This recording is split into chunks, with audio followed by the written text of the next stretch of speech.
Hey boys and girls, today we're going to read Love Ruby Valentine.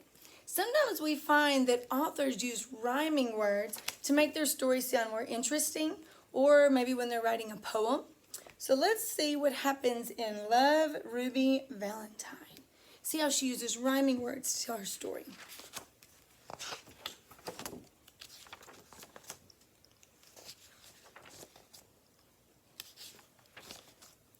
Deep in the heart of Heartland, in a house of oak and pine, with her feathered friend named Lovebird, lived Ruby Valentine.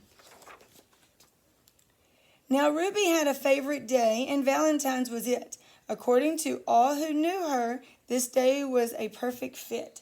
Ruby loved to say, "I love you," and she loved to say, "Be mine," and she loved to sign her hearts and cards, "Love Ruby Valentine." With 4 days down and counting, Ruby and Lovebird began to bake. They cut out heart-shaped cookies. They iced a heart-shaped cake. They never left the kitchen. With only 3 days more to go, Ruby and Lovebird filled up goodie bags and tied each one with a bow. With 2 days remaining, they worked morning, noon, and night, signing cards and wrapping gifts until each package was just right.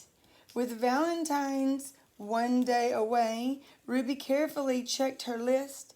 Then she loaded up her wagon. No one in Heartland would be missed. The night before Valentine's Day, Ruby chose what she would wear. She tried on her purse and shoes and washed and curled her hair. When everything was in order, Ruby made a special sign. It sat high atop her wagon and read, "Love Ruby Valentine." Tired from all her hard work, Ruby lay down on her bed. She hadn't planned to stay long, just to picture the day ahead. But when she closed her eyes, Lovebird scarcely made a peep. She snuggled down next to Ruby, and they both fell fast asleep.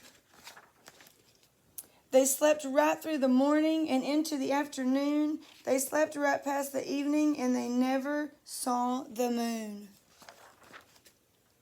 And when they finally awoke, Ruby saw with dread the date.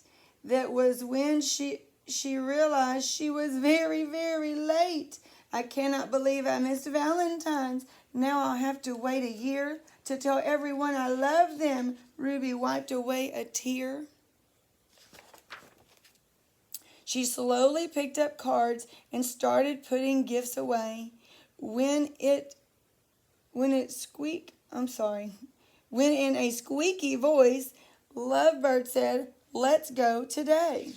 Ruby looked at Lovebird. "Folks won't like this one bit.